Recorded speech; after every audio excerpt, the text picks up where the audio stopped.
বিদ্যালয়গুলিকে একটা অস্বাস্থ্যকর খাবারের ক্যান্টিন বানানো। শরৎচন্দ্র বন্দ্যোপাধ্যায়ের প্রচেষ্টা আজ বর্তমানে কতটা সফল, আজ তাদের কাছ থেকে এই সুযোগটাকে এক প্রকার কেড়ে নেওয়া হয়। যদি আপনি কোনোদিন স্কুলে গিয়ে থাকেন তাহলে এই ভিডিওটা আপনার জন্য। কিছুদিন আগে 26শে সেপ্টেম্বর আমরা ঈশ্বরচন্দ্র বিদ্যাসাগরের জন্মদিবস উদযাপিত করলাম। আপনারা কি জানেন মহান ঈশ্বর বন্দ্যোপাধ্যায়ের মূল উদ্দেশ্যগুলো কি ছিল? সমাজকে শিক্ষার আলোয় আলোকিত করে কুসংস্কার থেকে মুক্ত করা।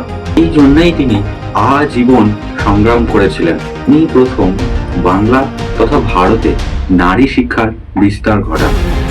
কিন্তু বর্তমানে একটা বিরাট বড় প্রশ্ন হলো যে ঈশ্বরচন্দ্র বন্দ্যোপাধ্যায়ের প্রচেষ্টা আজ বর্তমানে কতটা সফল।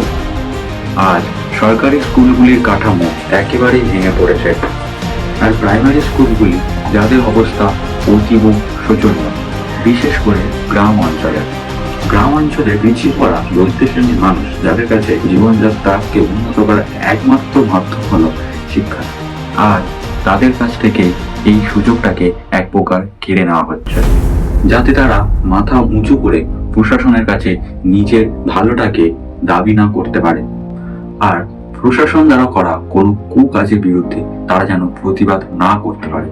কিন্তু প্রশ্ন হলো যে এর পিছনে দায়ী কারা? আশা করি আপনারা এর উত্তর ভালোই জানেন।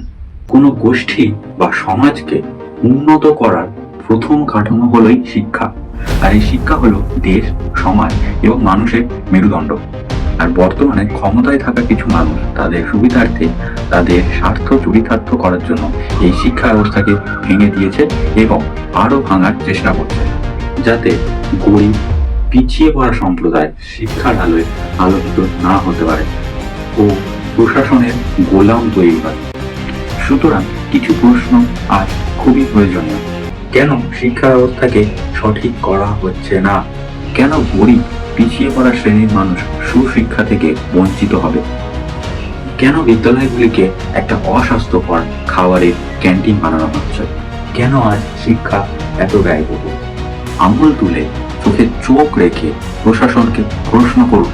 আর এখন যদি আমরা চুপ থাকি তাহলে একটা গোটা প্রজন্ম শিক্ষার আলো থেকে বঞ্চিত থাকবে।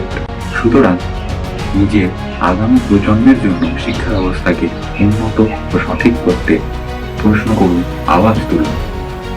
আপনার আওয়াজ এবং প্রশ্নে সূচনা হোক নতুন পরিবর্তনের। আমার চ্যানেলটিকে সাবস্ক্রাইব করে আমার পাশে থাকুন। এখনো অনেক প্রশ্ন করা বাকি আছে।